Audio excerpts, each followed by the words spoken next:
저만 창세기를 보지 말고 여러분들도 같이 이렇게 좀 창세기를 읽어 나가셨으면 좋겠습니다. 결국 우리 신앙생활의 기준이자 우리가 돌아가야 될 것은 결국 성경이고, 또 앞으로 여러 가지 그 내용과 여러 가지 거짓말로 우리를 속이지만 우리는 배우고 확실한 일이 항상 거해야 됩니다. 그래서 우리가 자꾸 이렇게 성경으로 돌아가는 것이 너무나도 중요하고, 또 그 성경의 내용을 우리가 다 알 수는 없을지 몰라도 반드시 우리가 성경을 읽을 때 하나님께서는 우리에게 그런 깨달음을 주실 줄 믿습니다. 지금 우리가 창세기 12장부터 아브라함의 지금 인생이 시작이 됐는데, 여러분도 아시다시피 하나님이 아브라함을 택해서 아브라함이 갈대아우르를 떠났을 때 어떤 완성된 믿음의 조상으로 출발하는 것이 아니라, 어떻게 보면 저놈이 믿는 놈인가 싶을 정도의 상태로, 저기 불신자야 신자야 싶은 것 같은 모습으로 갈대아우르에서 출발을 하죠. 왜 그런 인생을 지금 보여주고 있을까요? 그렇죠? 하나님이 택하고 하나님이 구원하고 다 이루었고 다 완전한 모습으로 다 이뤘다고 하셨으니까, 완전한 모습으로 뭔가 문제와 사건을 하나씩 이겨나가고 의연하고 속지 않고 흔들리고 좌로나 우로나 치우치지 않는 그런 모습을 보여주는 게 아니라, 불신자인지 신자인지 저게 믿는 건지 안 믿는 건지 오히려 불신자보다 더 못한 것 같은 모습이 보이는 그 모습을 하나님이 데리고 가셔서 그 아브라함의 여정을 하나도 거르지 않고 다 보여주시면서, 지금 오늘 읽었던 창세기 16장에서 1절에서 6절에 보면 은혜스러운 구절이 한 구절이라도 있습니까? 없어요. 마지막 뭘로 끝났어요? 학대하고 부부싸움으로 끝이 납니다. 지금 누구 가정이에요? 누구 집사님 가정인가요? 우리 옆집인가요? 아브라함이에요. 아브라함. 이 가문을 통해서 누가 태어나죠? 예수 그리스도가 오실 하나님이 택한. 하나님 실수하셨나요? 잘못 고르셨나요? 어쩜 사과를 골라도 그렇게 벌레 파먹은 것만 골라 오셨는지, 하나님이 아브라함을 지금 실수하신 건가요? 그런 내용이 아니에요. 지금 이 아브라함의 인생만 봐도 우리 그런 질문을 할 때가 있잖아요. 구원 받으면 된 거 아닌가? 아니 내가 죄사함 받고 내가 이제 하나님 자녀 돼서 이제 죽어서 천국 가면 얼마나 좋겠어요. 오늘 예수 믿고 오늘 저녁에 천국 가면 되는 문제라면 창세기 12장에서 끝나야죠. 그렇죠? 근데 예수로 말미암아 하나님 자녀 되었다라는 그 의미가 죽어서 천국 가는 티켓을 얻는 것보다 더 큰 의미를 지금 성경은 얘기를 하고 있습니다. 오히려 구원 그 이후의 삶에 대해서 성경은 더 구체적으로 얘기를 하고 있고, 지금 여기 앉아 계신 분들 중에서 내 죄가 조금이라도 덜 사해져서 내가 지옥 갈까 봐 오늘 하루 힘드셨던 분 계신가요? 예수가 안 믿어져서, 예수가 그리스도로 안 믿어져서, 물론 그 의미를 우리가 다 믿지 못하는 순간들도 많지만 어쨌든 내게 이뤄진 그 구원이 혹시라도 취소될까 봐 이번 한 주간 내가 갈등하고 고민하고 염려하셨던 분 계십니까? 안 계시죠? 그거보다 진짜 발톱에 때만도 못한 그런 작은 문제, 저 사람이 나한테 얘기한 거 그거 속상해서 힘들고요. 그렇죠? 하나님이 지금 우리가 상상할 수 없는 엄청난 구원을 이뤄주시고 자녀 삼아주셨음에도 불구하고 구원 그 이후의 삶에 지금 내가 받은 은혜가 어떤 것이며, 하나님이 지금 내가 하나님한테 아빠라고 해달라고 한 게 아니라 하나님이 내게 찾아오셔서 내가 너의 아버지가 되겠다고 선포하신 그 의미와 가치를 우린 전혀 모르고 있다는 거죠. 여기에 하나님이 아브라함을 고생 아닌 지금 고생을 시키는 이유가 들어있고요. 또 그냥 좀 바로바로 주면 얼마나 좋아요. 근데 그걸 약속을 하고, 좀 오늘 본문 같은 경우도 우리 지금 지난 시간에 15장이 어떻게 했어요? 하나님이 아브라함과 이제 계약을 맺죠. 굳이 하나님은 맹세라는 걸 할 필요가 없는데, 이때 시대의 맹세, 두 사람 사이에 그 계약하는 방법이 뭐예요? 짐승을 쪼개놓고 그 사이를 두 사람이 지나가서 둘 중에 누구라도 이걸 어기면 저 짐승과 같이 죽는 것이다. 다시 말하면 하나님이 자신의 목숨을 걸고 맹세하실 필요가 없어요. 하나님은 하시면 하시는 분인데 하나님은 그렇게 약속하시면서 주겠다고 약속했어요. 그래서 아브라함은 그걸 믿었어요. 그걸 의로 여기셨죠. 그리고 몇 년이 지났어요? 10년이요. 16장 이렇게 시작합니다. 아브라함의 아내 사레는 출산하지 못하였고로 시작해요. 마치 이런 거랑 같아요. 예수 그리스도가 모든 문제 해결자다. 아멘. 여전히 집의 문제는 해결되지 않았고 이렇게 오늘 하루가 시작되죠. 내 남편은 그대로고 내 자녀도 그대로고 교회의 연약한 모습도 그대로고 아무것도 되지 않는 상황. 누가 이쪽으로 지금 이끄시고 계시죠? 하나님이요. 왜 지금 이게 하나님이 뭔가 시간이 조금만 더 필요해. 내가 이 문제 해결하기 위해선 힘을 모을 시간이 좀 필요하다든지 그런 차원이 아니거든요. 지금 하나님이 의도를 가지고 아브라함을 이렇게 이끄시고 또 이것을 잃게 될 광야의 여정을 가는 이스라엘 백성들과 또 가나안 땅에 장차 들어갈 후대들 또 2023년에 우리를 향한 지금 하나님의 이유가 있어요. 우리가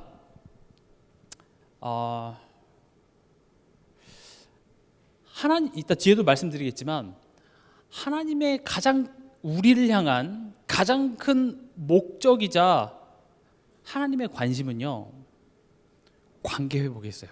제가 자꾸 이야기를 하는 이유가 왜 우리를 구원하셨죠? 구원하시기 위해서 구원하셨나요? 왜 구원하셨죠? 구원해서 뭐 하려고요? 원래 하나님이 우리를 창조하신 그 관계 속에서 그걸 회복하시기 위해서 구원하셨잖아요. 근데 그 구원하는 과정이 우리가 어떻게 살 수 있는 내용이 아니에요. 그래서 하나님께서 일방적으로 우리를 구원해 놓으시고 그럼 뭐 하나님이 구원했으면 뭐 구원의 내용, 구원의 어떤 예수 그리스도가 십자가에 죽으시고 부활하셔서 그게 성령으로 나와 함께 하셔서 우리가 구원받았다는 내용 우리 몰라도 되는데 왜 그거를 우리에게 굳이 또 알게 하시면서 그렇죠? 우리 구원받았잖아요. 그럼 이제 그거 그만 알아도 되는 거 아니겠어요? 근데 왜 그거를 계속 설명해 가면서 하나님 지금 어디로 이끄냐는 거죠. 이스라엘 백성들한테도 계속 뭐라고요? 내가 애굽에서 널 이끌어낸 내가 여호와다라는 거를 누가 몰라요? 지금 그거 뭘 설명하려고 하는지를 봐야 된다는 거예요.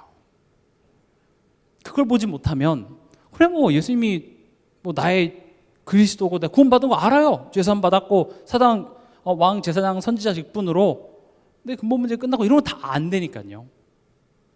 근데 그런 것들을 이미 알고 있는 나한테 왜 지금 얘기해서 지금 뭘 하고자 하냐? 오늘 지금 이 사건은 결국 하나님께서 관계 회복이라는 것은 하나님과 함께 살아가는 것이 어떤 것인지를 전인격적이라는 것은 우리가 머리로만 아는 차원이 아니라 그것을 내 마음으로, 내 감정으로, 또 내 의지적으로 하나님께서는 우리에게 찾아오셔서 그것을 설득하셔서 결국은 아브라함을 만들어내시더라는 거죠. 아브라함이 잘 믿었더니 복을 주는 차원이 아니라 우리가 하나님과의 관계 속에서는 일방적이진 않습니다. 언제나 하나님의 제가 믿음을 뭐라고 설명했죠? 하나님의 은혜에 대한 우리의 반응이에요. 근데 사람들이 착각하는 것 중에 하나가 뭐냐면 우리의 반응이 꽤나 이제 하나님이 우리에게 다 하셨으니까 이제는 우리가 뭔가 해야 될 거라고 생각을 많이 해요. 근데 우리가 해야 될 필요가 아무것도 없다. 이것도 틀린 거예요. 우리도 해야 돼요. 근데 여기서 우리가 하는 것은 뭐냐? 제가 지난 시간에도 말씀드렸죠. 그 어린이집 다니는 내 자녀가 유치원에서 엄마 아빠한테 주는 상장 써갖고 온 거예요. 그 정도가 우리 믿음의 수준도 안 돼요. 하나님한테 뭘 해줘야 하나님을 기쁘게 할까요? 영접 몇 명 정도 하면 하나님이 기쁘게 할까요? 분명히 말씀드리지만 영접 다른 사람을 전도하는 것은 우리가 하는 게 아니에요. 지금 제가 무슨 말씀을 드리고자 하냐면 하나님의 은혜와 우리의 반응 이것이 교제인데 근데 우리가 뭔가 할 수 있다고 착각하지만 하나님의 은혜가 훨씬 더 커요. 아브라함이 하나님한테 어떻게 반응했더니 축복이 온 것이 아니라 사실 가만히 보면 99.9%가 하나님의 은혜가 지금 아브라함을 끌고 가고 있죠. 그러나 그 끌림 속에서 하나님은 지금 내가 너에 대한 그 마음에 조금 반응하는 것을 원한다고요.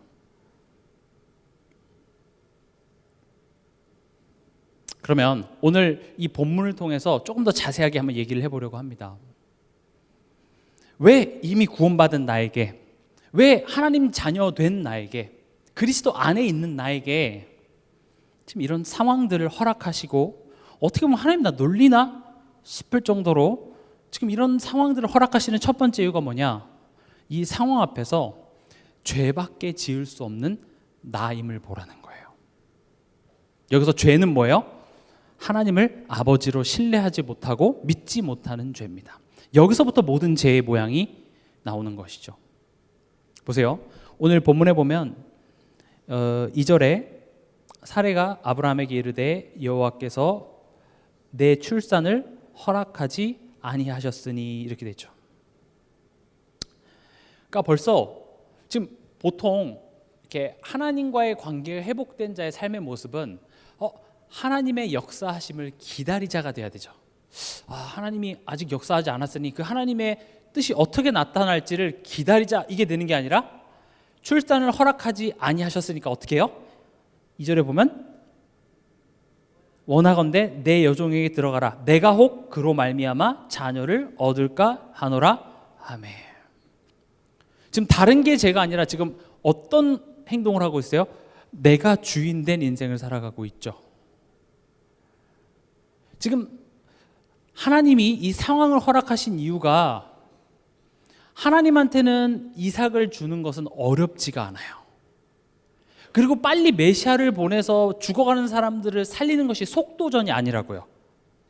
그럼 바로 그냥 하나님이 아브라함을 통해서 이렇게 예수를 태어나게 하셨을 수도 있는데 그런 차원이 아니에요. 하나님의 관심은 첫 번째 누구에게 있어요? 아브라함에게 있어요. 여러분들에게 있다고요.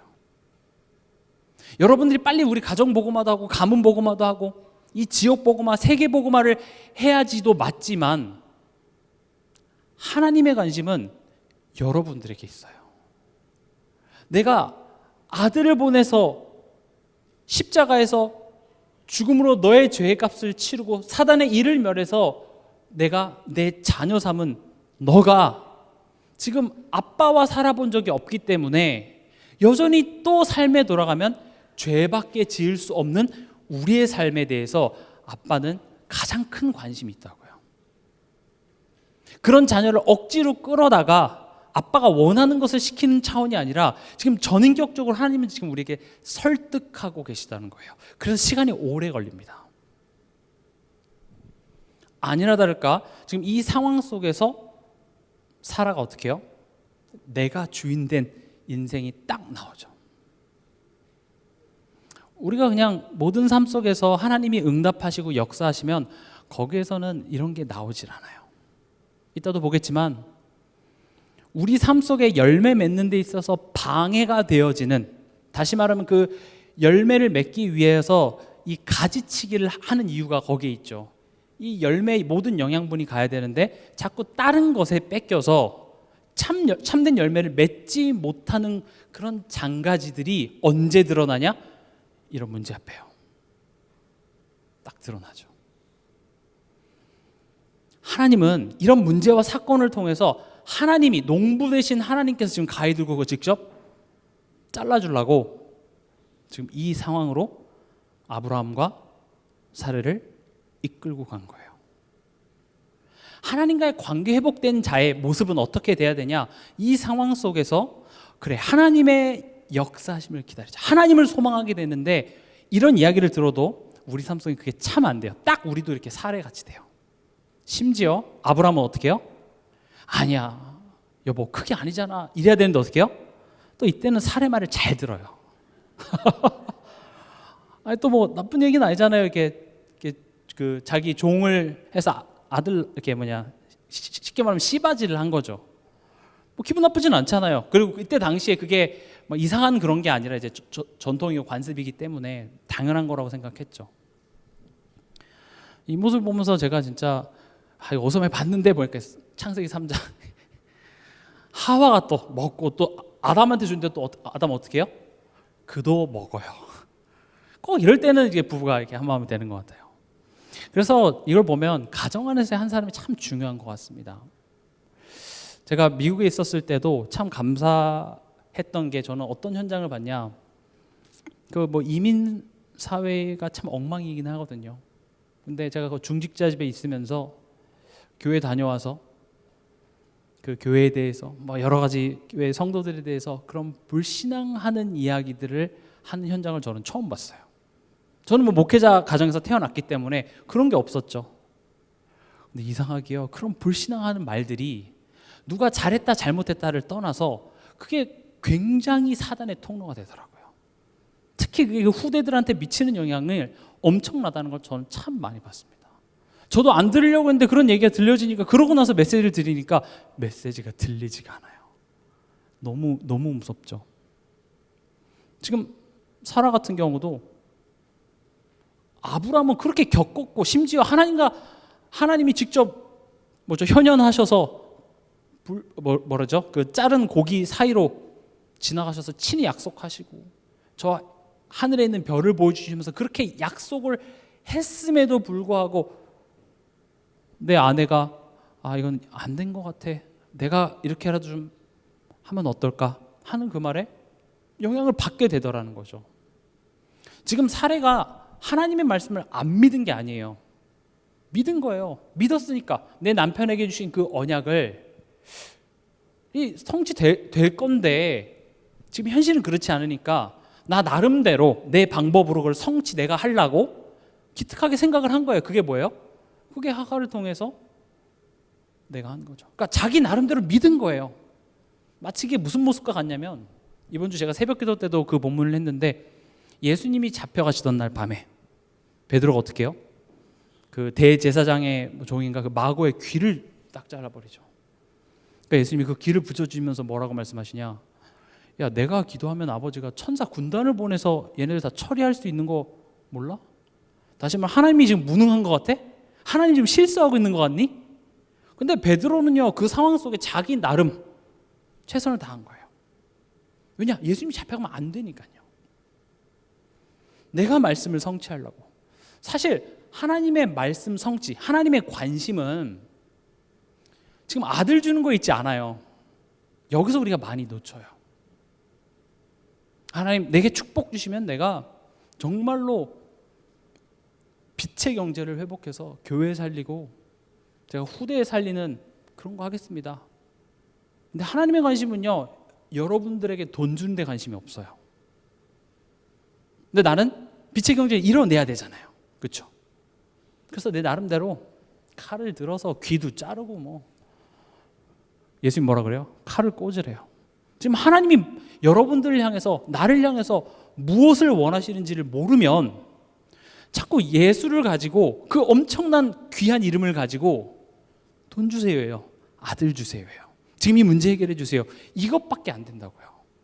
물론 우리의 신앙의 시작이 거기서 시작됩니다만은, 그리고 그게 믿음이 아니다 이렇게 얘기하는 건 아니에요. 우리 다 그렇게 시작해요. 그러나 거기에만 계속 머물러 있다 보면 결국 그게 이단을 만들어내요. 그렇지 않나요? 어떤 이렇게 공부도 잘하고 되게 훌륭하신 분이 어느 날 허리가 아픈 거예요. 너무 허리 아파서 병원에 가서 CT도 찍어보고 MRI도 찍어보고 원인이 안 나와요. 그래서 이건 서양의학으로 안 되겠다, 한의학. 그래서 한의학 가서 침도 맞아보고 다 했는데 안 낫는 거죠. 어느 날 자기 친구가 어떤 교회 목사님이 용하대요. 그래서 목사님한테 갔는데 그 목사님이 딱 눈빛으로 째려보더니 이렇게 안수기도 받으니까 허리가 나았어요. 그럼 어떻게 되죠? 그분이 굉장히 이성적이고 엘리트여도요, 사실은 뭐예요? 팩트는 뭐예요? 아팠던 내 허리가 안 아파요. 그럼 믿음이 샘솟는 거예요. 와, 거기 앞에 장사했어요? 그렇게 아팠는데 나았잖아요. 제이메스가 그거 아니던가요? 정말 저는 어떻게 저렇게 생긴 사람을 요즘 시장에서도 그렇게 생긴 사람 없잖아요. 그렇죠? 저기 뭐 땅끝마을 이런데 이장님도 그렇게 안 생겼을 것 같아. 와, 진짜 어떻게 그런 사람들을, 그런 외모의 사람들이 그것도 전 세계적으로 쫓는지. 근데 그 피해봤던 신도들이 하나같이 얘기하는 게 역사가 일어난대요. 그럼 이제 병이 나왔으니까 어떻게 해요? 전도를 하는 거죠. 야, 병 난다. 그게 남 이야기가 아니에요. 우리도 그러고 있는지 몰라요. 제가 그래서 자꾸 이야기를 하는 게, 하나님이 나를 향한 그 목적을 잘못 알면, 그리고 그 말씀 성취를 갖다가 지금 아들 달라는 것에, 지금 내 현실의 문제 해결하는 것에만 자꾸 갖다 대다 보면 이걸 내 나름대로 지금 믿고 해석하고 있는 모양이 나오더라는 것이죠. 하나님의 관심은 제가 앞서 설명드렸다시피 하나님과의 관계 회복, 화목함입니다. 하나님과 화목하다라는 것은 하나님이랑 나랑 안 싸웠으니까 좋다, 이런 차원에서 더 나아가서, 여러분 이번 한 주간 동안 사시면서 뭐 이런 사건, 이런 문제, 저런 만남, 또 여러 사람한테 이런 소리 저런 소리 많이 들으셨죠. 또 뭐 설거지 하시면서, 운전하시면서 여러 가지 생각 속에, 그 문제와 사건 속에 하나님의 선하신 계획이 있음을 믿어서 그로 말미암아 내가 기쁘고 화목하는 자리, 거기가 결국 하나님이 우리를 이끌고자 하는 목적이에요. 구원은 그 모습 우리한테 만들려고 우리를 구원하셨다는 거예요. 이해가 되십니까? 우리 요한복음 15장 한번 찾아보겠습니다.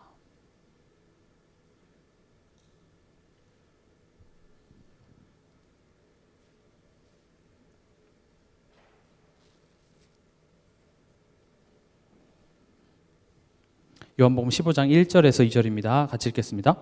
나는 참 포도나무요 내 아버지는 농부라.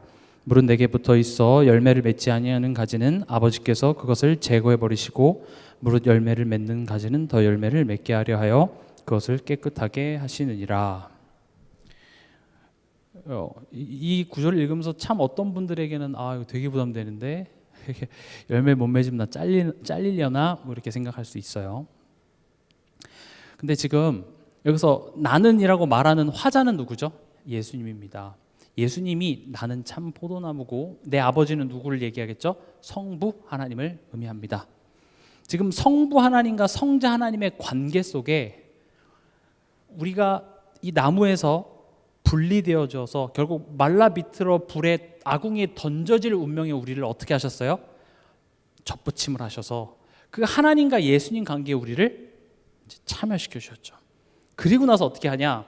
열매 맺게 하기 위해서, 지금 여기서 보면 내가 열매 맺지 못하는 가지가 아니라 여러분들은 하나님이 열매 맺게 하기 위해서 접붙임한 가지예요.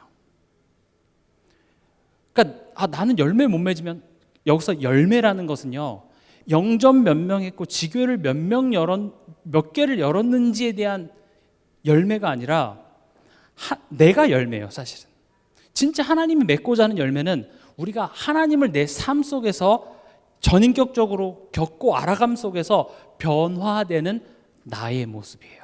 그게 열매예요. 이제 붙었으면 자연스럽게 붙어있다는 건 그냥 스카치 테이프로 붙이는 차원이 아니라 유기적으로 좀 계속 소통하는 것이 그 의미를 포함하고 있겠죠. 열매 맺으려고 붙었는데 지금 어떤 상태냐? 자꾸 열매 맺지 못하게 다른 데로 이 생명력이 빠져나가는 그런 잔가지를 농부가 어떻게 하겠대요? 가위 갖고 와가지고 내가 그거 쳐주겠다는 거죠. 근데 가지 입장은요, 가위를 들고 농부가 오니까 무서운 거예요. 나 자르려나? 그리고 그 자르는 과정이 즐거울까요? 아파요. 왜 잘라? 자꾸 자르잖아요. 근데 농부는 뭐라 그러는 거예요? 열매 맺게 하려고. 지금 이 아브라함의 일생을 통해서 뭘 얘기하고자 하냐면, 넌 이미 근본적으로 또 신분적으로 너는 하나님의 자녀가 됐어. 죄에 대하여 죽은 너이고 그 어떤 것도 하나님의 사랑에서 끊을 수 없이 사망에서 생명으로 이미 옮겼어. 문제는 거기에 붙어 있는 존재가 아니라 거기에 나는 열매를 맺게 한다라는 거죠. 포도나무는요, 열매 맺는 거 외에는 아무짝에도 쓸모없는 나무예요. 포도나무 아시죠? 이렇게 돼 있어가지고 그걸 가구로도 쓸 수 없고요. 정말 열매 맺는 것 외에는 도무지 쓸 데가 없는 게 포도나무예요. 그러면 왜 농부는 포도나무를 심었죠? 열매 맺으려고요. 그럼 하나님이 왜 우리를 구원했죠? 그 목적을 분명히 알아야 된다니까요. 왜요? 아들 주려고요? 여러분들 돈 많이 벌게 해서 빛의 경제의 주역으로 삼으려고요? 물론 그 말도 맞지만 결국 하나님의 목적은 소요리 문답에도 이렇게 나옵니다. 사람의 제일 되는 목적이 뭐냐? 하나님을 영화롭게 하며 그분을 영원토록 즐거워하는 것. 다시 말하면 아빠가 나한테 아이스크림 사줘서 그 500원짜리 아이스크림 사주신 아빠가 좋은 게 아니라 그거보다도 내가 그거 말고도 더 해줄 수 있는 내가 너의 아빠임을 너가 즐거워하길 바라는 거죠. 예를 들어서 은총이가 이렇게 막 막대기 갖고 놀다가 저기 앞에 식당에 있는 아주 뭐 외제차를 묵 긁었어요. 외제차니까 뭐 긁으면 뭐 몇 천만 원 나오겠죠. 그럼 이제 은총이는 어떻게 해요? 내일부터 쿠팡 가야 되나? 이렇게 생각할까요? 아빠, 내가 사실 긁었어요. 그럼 아빠 뭐라 그래요? 뭐 혼도 나겠죠. 그래서 결국 누가 내줘요? 아빠가 내요. 그럼 이제 은총이 입장에서는 아빠가 예를 들어서 1,000만 원이 견적이 나왔어요. 1,000만 원을 내준 아빠, 감사합니다. 그럼 아빠를 1,000만 원어치로 알고 있는 거죠. 야, 1,000만 원. 내 힘으로 도저히 할 수 없는 그 1,000만 원짜리 아빠. 근데 아빠는 1,000만 원이 문제겠습니까? 나는 너를 위해 죽을 준비도 돼 있어. 너가 필요하면 난 너를 위해서 모든 걸 할 수 있는 나야. 그래서 그 1,000만 원 내줬다고 맨날 아침마다 일어나고 아빠 구두 닦고 아이고 1,000만 원 감사합니다. 은총이 그래봐요. 그게 더 싫어요. 용돈이 아이스크림이나 사 먹어. 차라리 철없이 그냥 아빠니까 당연히 해줘야 되는 거 아니야? 그걸 원한다고요. 하나님이 왜 여러분들을 예수 그리스도로 십자가를 통하여서 왜 여러분들 구원해 내셨어요? 그 구원해 준 거기에 대해서 너네가 굽신거리면서 지금 생색 내려고 지금 계속 야 내가 너 어떻게 구원한 줄 알아? 자꾸 그걸 얘기하는 겁니까? 그 예수 그리스도의 구원이 우리에 대한 하나님의 마음을 가장 선명하고 진하게 나타낸 게 그거예요. 그걸 왜 말하죠? 지금 아들 없는 문제잖아요. 우리 가정에 남편이 날 핍박하는 문제잖아요. 근데 왜 자꾸 나 이미 구원받은 십자가 얘기를 자꾸 하냐고요. 뭐 얘기하려고 얘기하죠 그거? 야 지금 너가 당하고 있는 그 문제 나한테 해결하는 거 하나도 안 어려워. 야 너의 죄의 문제를 해결했잖아. 사단의 문제를 해결했잖아. 지금 너가 처한 그 상황은 아무것도 아니야. 그러나 내가 이 상황 속에서 내가 시원하게 해결해 줄 수 있음에도 불구하고 여기서 내가 이미 이뤄진 것으로 해결된 것으로 내가 얘기하고 그것을 소망하고 기다리게 하는 이유에 있어서는 결국 내가 너의 하나님이라는 사실을, 너의 어떤 믿음의 실력과 상관없이 나는 한 번도 너의 하나님이기를 그쳐본 적이 없는 내가 너와 함께한다라는 사실에 너가 안심하고 평안하고 기쁘길 바라는 거죠. 하나님 결국 우리를 그쪽으로 이끌고자 하는 거예요. 그렇지 않습니까? 이걸 보고 복음화라 그러거든요. 관계 회복이라는 게. 여러분들이 지금까지 많은 훈련을 받으면서 복음화된다라는 것은 어떤 것을 복음화된다 그러죠? 예를 들어서 어떤 문제와 사건이 일었을 때 뭐라고 얘기할 수 있는 게 복음화된 사람일까요? 뭐죠? 여기 하나님 절대 계획이겠다. 문제는 문제가 아니라 응답이다. 이렇게 볼 수 있는 것을 우리는 복음화라고 얘기하고 있잖아요. 근데 그 상황 속에 우리가 그게 안 된다고요. 복음화되는 걸 쉽다고 얘기하는 사람은 오히려 복음화가 뭔지 모르는 사람일 확률이 높습니다. 우리가 복음화되는 과정은요, 쉽지 않은 정도가 아니라 불가능해요. 우리 힘으로는 안 되는 거예요. 우리 로마서 8장 10절에서 11절 읽어보겠습니다.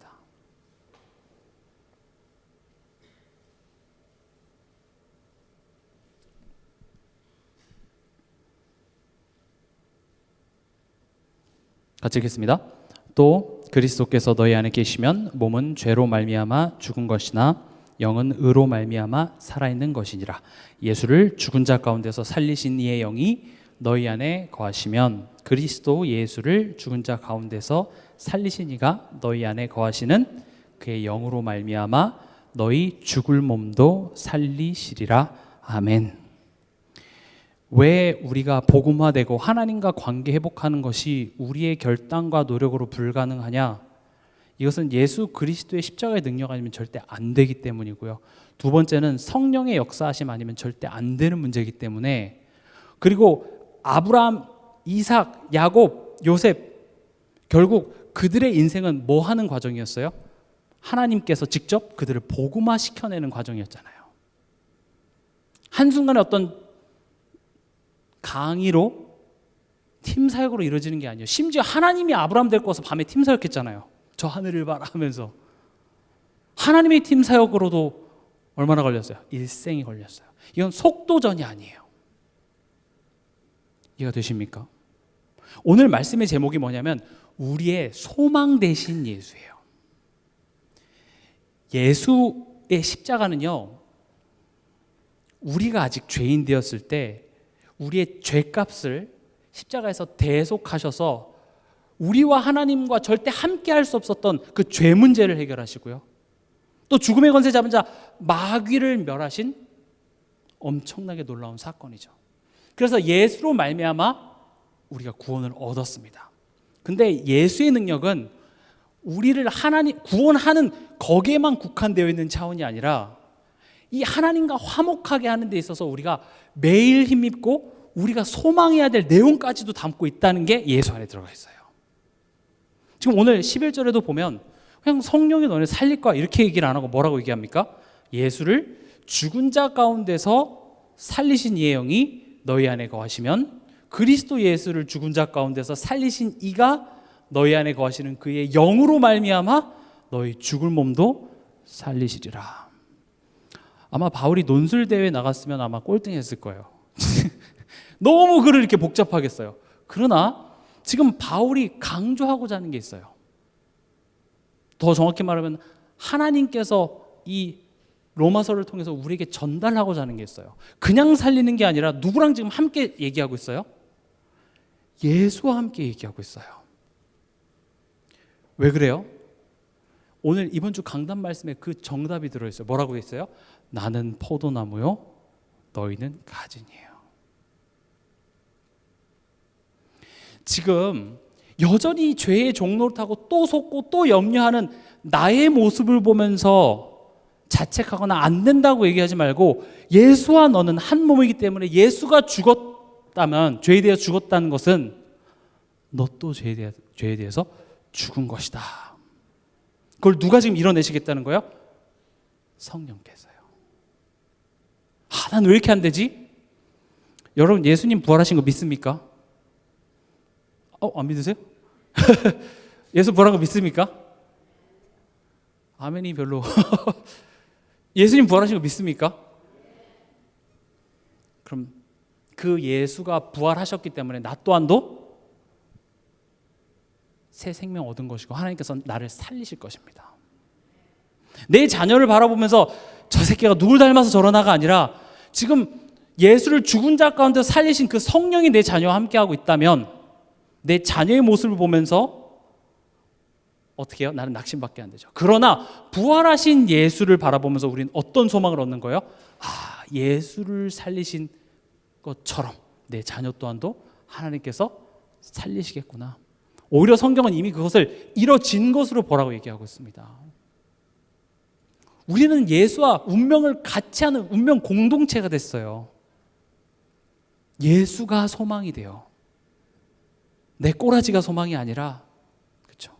내 현실, 내 모습, 우리 가정, 교회, 눈앞에 보이는 그런 상황들을 보면 소망이 안 돼요. 이럴까 되겠나? 염려가 되고, 그게 사라하고 그게 아브라함이에요. 안 되겠는데. 그래서 우리 스스로 열매를 맺을 수가 없어요. 어떤 열매요? 하나님과 화목하는 열매를 맺을 수가 없어요. 우리 스스로. 그래서 우리에게 뭘 주셨어요? 예수 그리스도를 줬다고요. 우리가 예수 그리스도를 힘입어 하나님 자녀 되는 과정에 있어서는 우리가 뭐 어떻게 한 게 아무것도 없어요, 사실은. 그럼 그렇게 하고 천국 가면 되는데, 거기서부터 이제 하나님의 설득과 우리 인격적으로 지금 우리에게 자꾸 얘기를 하셔서 거기에 대해 반응을 요구하시는데, 어떤 반응이요? 예수 그리스도를 소망하라는 거예요. 우리 보고 이걸 극복하라? 못합니다. 어떻게 그걸 이겨내요? 그렇잖아요. 지금 약속하시고 10년이나 지났어요.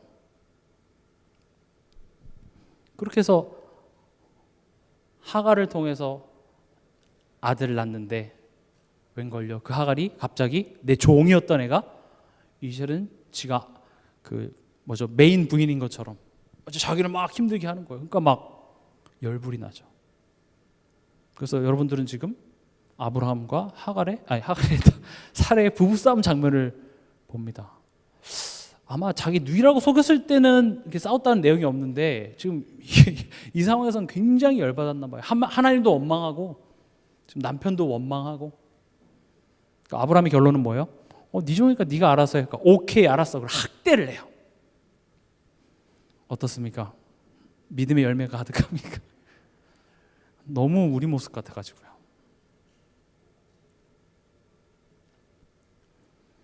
내 실력, 내 믿음, 내 결단, 그건 믿을 만하지가 않습니다. 그래서 지난 그 창세기 15장에도 보면 그 쪼갠 고기 사이로 지나갈 때 아브라함이 같이 안 가요. 하나님이 홀로 가십니다. 왜냐? 우리는 믿음직하지가 않아요. 내 실력, 내 믿음, 하나님 잘 아시잖아요. 우리가 복음 안에서 다 끝났다를 외치는 것이 아니라 우리는 또 돌아서면 죄밖에 지을 수 없는 연약한 납니다가 깨달아지는 게 더 중요해요. 그래서 더 적극적으로 나는 그리스도를 향해 오직 예수 그리스도의 그거를 소망하는 거예요. 예수님이 뭐가 되셨어요? 부활의 첫 열매가 되셨어요. 우리가 천국 간다는 확신을 무엇을 통해서 할 수 있어요? 지금 예수님이 보좌 옆에 앉아 계시잖아요. 그래서 에베소서에는 이렇게 얘기하죠. 우리를 살리셨고 일으키셨고 보좌에 앉히셨다, 이렇게 과거형으로 표현되어 있어요. 뭐 살리신 건 맞는 것 같은데 아직 나 좀 일으키신 건 아닌 것 같은데 죽어야 천국 가는 거 아닌가요? 근데 성경은 과거형으로 얘기하고 있습니다. 뭐 때문에 그게 가능해요? 그리스도와 함께. 너는 그리스도와 함께 묶인 자야. 나는 포도나무요, 너희는 가지야. 가지가 훌륭해서가 아니라 포도나무에 붙어있기 때문에 나는 뭐가 된 거예요? 내가 예수가 됐다는 게 아니라 나는 포도나무에 참여한 자가 됐기 때문에 지금 나의 꼬라지, 나의 믿음의 실력, 그거 하나님 만들어 가시겠다는 거예요. 여러분 어디에 소망을 둬야 돼요? 예수 그리스도께 소망을 둬야 돼요. 그분이 십자가에서 우리의 모든 문제를 대속하셨고 마귀를 멸하셨기 때문에 그게 우리에게 소망이 되는 거예요. 내가 속아도 그분이 한 거면 거기에 포함되어 있는 나도 그 머리가 가면 몸뚱이 우리는 어떻게 돼요? 같이 따라가야 된다고요. 그분이 죽은 자 가운데 살아나셨기 때문에 아무런 소망 없는 내 삶, 내 가정, 내 가문, 내 현장, 교회 소망이 있습니다. 아멘이십니까? 그리고 뭐라고 되어 있어요? 그 성령이 나와 함께 계셔서. 로마서 8장 여러분 아래 읽어보면 성령께서 친히 우리 삶 속에서 하시는 일들 얘기합니다. 뭘 증언케 하시냐? 우리가 하나님 자녀인 것을 계속 증언케 해요. 넌 하나님 자녀, 이런 차원이 아니라 관계입니다. 하나님 자녀라는 단어가 대수가 아니라 하나님이 내 아빠가 됐다라는 게 어떤 의미인지. 왜 하나님이 내가 너의 선생님이 될게 또는 뭐 여러 가지 표현들이 있습니다만은 하나님이 뭐라고 얘기하고 있어요? 아버지. 아버지라는 단어에는 어떤 의미들이 들어있죠? 내가 너를 책임진다, 보호한다, 그런 의미들이 들어있잖아요. 하나님을 여러분 정말 아버지로 믿으십니까? 다시 말하면 하나님이 지금 여러분의 삶 속에 실수가 없이 온전하게 지금 일을 지어 성취해서 여러분들을 가장 좋은 곳으로 이끄시는 하나님으로 믿습니까? 아마 못 믿을 거예요. 우리는 매 순간 하나님을 뭘로 만들어요? 거짓말쟁이로 만드는 사단의 거짓말에 맨날 노출되어 있어요. 하나님 힘 없잖아요. 하나님 이 상황 속에서 하나님 역사 안 하잖아요. 그러니까 제가 이거 하갈 통해서 아들 낳게요, 이거 아닌가요? 하나님이 이거 역사 안 하실 거 뻔하니까 저는 이 시간 염려할 수밖에 없습니다. 그게 우리의 모습이고 거기서 우리는 더 할 수가 없어요. 그래서 어떻게 하셨어요? 예수를 보내셨어요. 우리에겐 소망이 없습니다. 그래서 하나님께서 직접 우리 인생에 찾아오셔서 그렇게 지금 적극적으로 우리의 인생의 그 관계를 회복하기 위해서 일하신다라는 겁니다. 내 믿음이 훌륭할 때 하나님이 일하시고 내 믿음이 약할 때 하나님은 나를 외면하시는 것이 아니라 오히려 자녀가 사고치고 내 속을 썩일 때 부모는 어때요? 더 그 자녀를 향한 마음이 더 크듯이 여러분들이 너무 문제가 힘들고 가정에 여러 가지 문제 때문에 나 못 믿겠어요. 나 좀 교회 영적 방학할게요. 해서 여러분들이 지금 다른 곳에 가 있을 때 하나님의 불꽃 같은 눈동자는 그런 여러분들에게 더 강하게 지금 있을 겁니다. 내 마음속에 아니지. 아버지한테 돌아가야지. 계속 성령이 주시죠. 하나님은 실수가 없습니다. 하나님이 여러분들을 택하시고 구원을 계획하시고 여러분들을 하나님 자녀 삼으신 게 맞다면 저는 우리를 그냥 물에서 건져내놓고 이젠 뭐 너가 알아서 살든지 말든지 저는 그런 하나님으로 믿지 않습니다. 그런 우리를 구원해서 우리를 양자 삼으시고 하나님의 그 집에 내가 그 하나님의 축복 안에서 하나님을 알아가고 하나님이 내 아빠인 사실을 내가 정말 믿어 기쁘고 그 은혜의 풍성함이 또 다른 사람들에게 참 포도나무 열매로 맺혀지는 자리까지 저는 하나님은 포기하지 않으시고 쉼이 없으신 하나님으로 저는 믿습니다. 그리고 그러고 싶어요.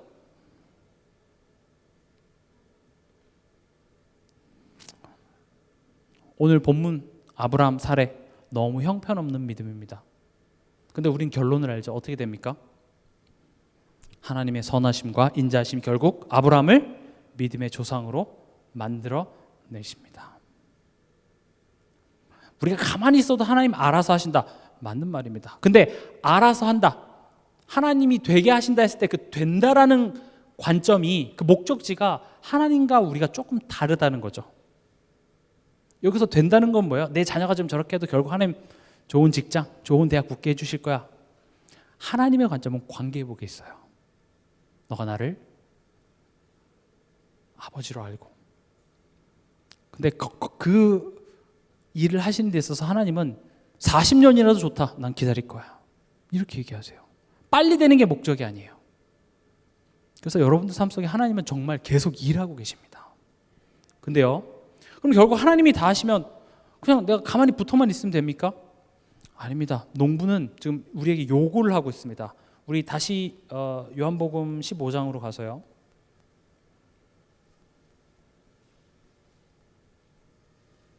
4절입니다. 같이 읽겠습니다. 내 안에 거하라. 나도 너희 안에 거하리라. 가지가 포도나무에 붙어있지 아니하면 스스로 열매를 맺을 수 없음 같이 너희도 내 안에 있지 아니하면 그러하리라. 지금 뭘 요구하십니까? 내 안에 거하라.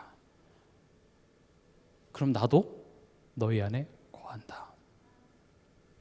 이게 돈부터 내세요. 그럼 제가 드릴게요. 아니 주시면 제가 돈 낼게요. 지금 이거 지금 조건부로 얘기하는 게 아니라 하나님의 은혜에 대한 우리의 반응을 지금 요구하시는 거예요. 이해가 되십니까? 하나님이 여러분들 하게 할 수 있다니까요.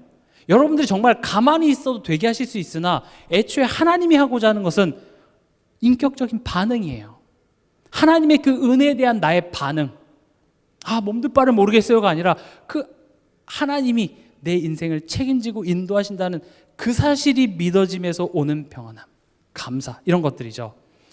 5절에 나는 포도나무요 너희는 가지라. 그가 내 안에 내가 그 안에 거하면 사람이 열매를 많이 맺나니 나를 떠나서는 너희가 아무것도 할 수 없음이라. 이렇게 얘기하죠. 그럼 7절에 보면 이제 구체적으로 그러면 그 안에서 하나님과 인격적으로 소통하는 게 어떤 것인지를 설명하고 있습니다. 7절 같이 읽어보겠습니다. 너희가 내 안에 거하고 내 말이 너희 안에 거하면 무엇이든지 원하는 대로 구하라. 그리하면 이루리라.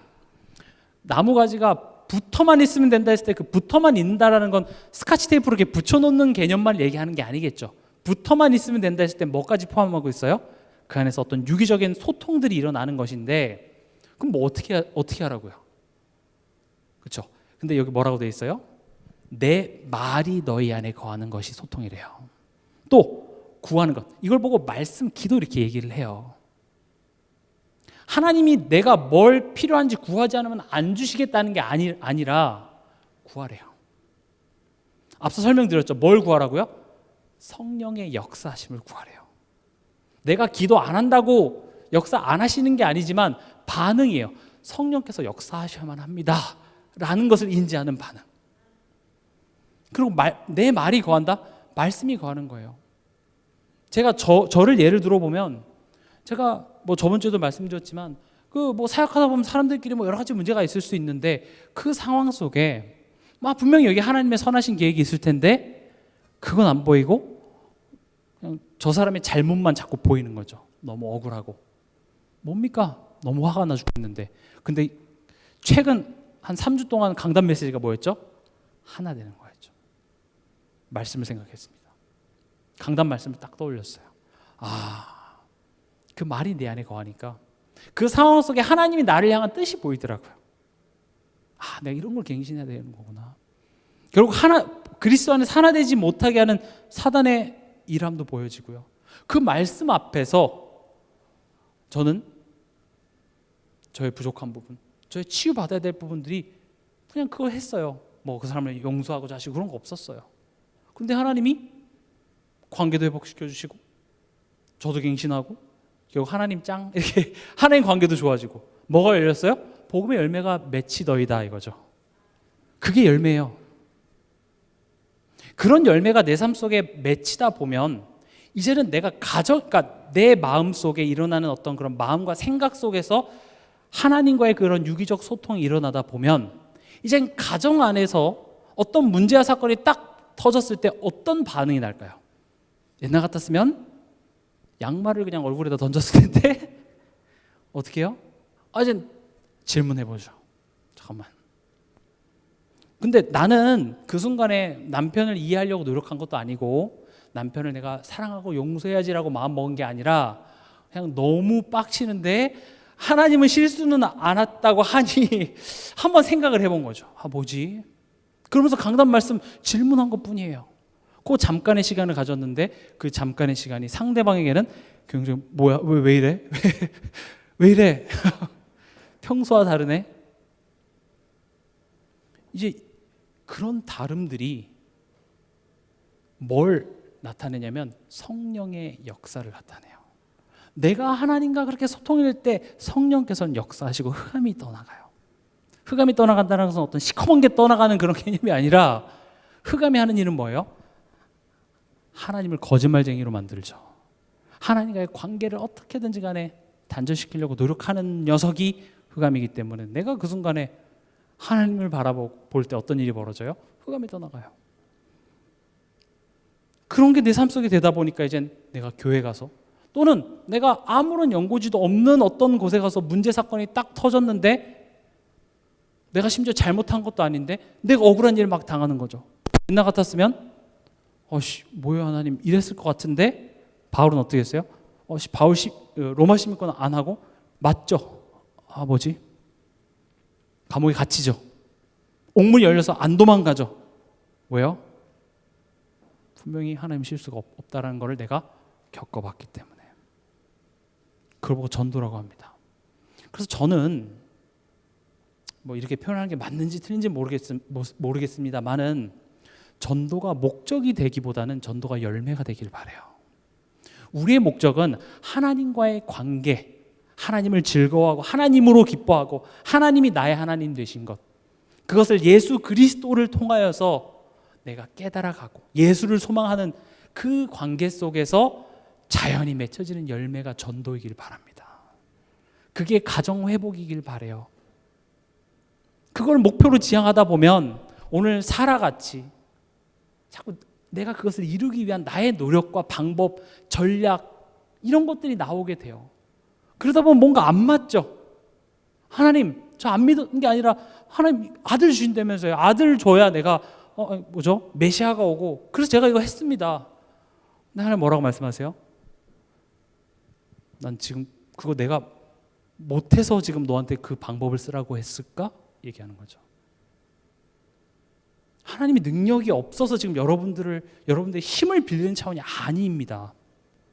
또 여러분들을 그냥 단번에 바꿀 수도 있으신데 지금 오래 참고 계속 이렇게 기다리시는 이유가 뭐예요? 결국 우리와의 관계를 인격적으로 딱 하셨잖아요. 아버지, 자녀. 하나님 말씀을 우리는 신뢰하고 순종하고 그것으로 말미암아 기뻐하는 그 관계 회복이기 때문에 하나님은 지금 능력이 없어서 하나님이 지금 너무 바쁘셔서 지금 우리 가정에 일어나는 일을 하나님이 간과하시는 게 아니라 지금 난 너한테 관심 있어 지금 이렇게 얘기하는 거예요.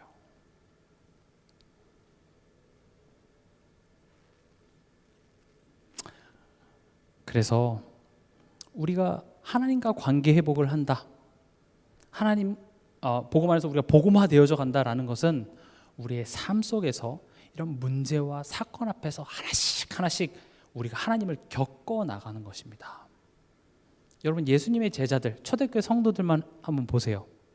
예수님한테 배웠습니다. 그렇죠? 근데 끝까지 못 알아들었어요. 근데 어떻게 됐어요? 그럼 문제와 사건과 스데반의 환란 뭐 이런 문제와 사건을 통해서 어떻게 되어져 가요? 점점 변화시켜 나가시더라는 것이죠. 이건 어떻게 우리가 빨리 바꿔서 뭘 빨리 하자 이런 차원이 아니에요. 그래서 우리의 신앙생활은 그 하나님과의 관계 속에서 믿음이 차곡차곡 쌓여져 나가는 것입니다. 그래서 이번 한 주간 여러분들의 삶 속에 일어나는 일에 대해서 그건 그거고 뭐는 뭐고 이렇게 하지 마시고요. 그런 내 마음의 번잡함, 가정 안에서 일어나는 그런 문제와 사건, 만남 이거를 적극적으로 어떻게 하라고요? 강단 말씀을 가지고 하나님의 선하신 계획을 찾는, 그리고 하나님의 선하신 계획이 이루어질 때까지 내가 기다릴 수 있는 것, 그게 믿음의 실력이에요. 그리고 구하래요. 뭘 구하라고요? 성령의 역사하심을. 예수를 죽은 자 가운데서 살리신 그 능력으로 하나님, 나 이런 소망 없음, 나 이런 믿음 없음, 하나님 치유하여 주시옵소서. 내가 안 구한다고 해서, 내가 열심히 구한다고 해서 더 들어주는 것이 아니라 네가 내 안에 내가 너 안에 교제하고자 하는 것이죠. 8절 너희가 열매를 많이 맺으면 내 아버지께서 영광을 받을 것이요 너희는 내 제자가 되리라. 저 제자하고 싶습니다 해서 되는 게 아니라 하나님의 선하심과 인자하심이 내 삶을 따른다라는 것을 삶 속에서 많이 겪은 자가 결국 뭐가 돼요? 제자가 되더라는 것입니다. 여러분 전도자 되고 싶으시잖아요. 그렇죠? 정말 내 삶을 하나님 사용하여 주시옵소서. 그래서 하나님께서는 지금 여러분한테 말만 하시고 현실은 안 이루어질 것 같은 상황 속에서 뭘 겪게 하세요? 하나님을 아버지로 겪어 나가게 하십니다. 하나님과 함께 살아가는 것이 무엇인지, 그리스도를 소망하는 게 무엇이며 성령이 우리 안에 역사하는 것이 어떤 것인지를 알게 하십니다. 그거를 오직 예수, 오직 하나님 나라, 오직 성령 충만 이렇게 얘기한 거예요. 그렇게 아시면 됩니다. 그래서 이번 한 주간도 열매를 많이 맺게 하기 위해서 하나님 나를 구원하시고 나를 포도나무에 접붙임시키시고 하나님이 지금 가지치시는 하나님의 일하심. 하나님이 가위 들고 있다고 해서 여러분 쫄지 마세요. 여러분들 안 잘라요. 안 자릅니다. 여러분 목을 자르는 게 아니라 나의 쓴 뿌리들, 나의 나된 것은 하나님의 은혜로라고 인정하지 못하게 하는 나의 불신앙의 것들을 하나님은 지금 다 잘라내고 있기 때문에 조금 아프지만 이것이 결국 너의 삶의 복음의 열매로 맺혀질 거야. 그것을 소망하시면서 이번 한 주간도 승리하시는 한 주간 되시기 바랍니다.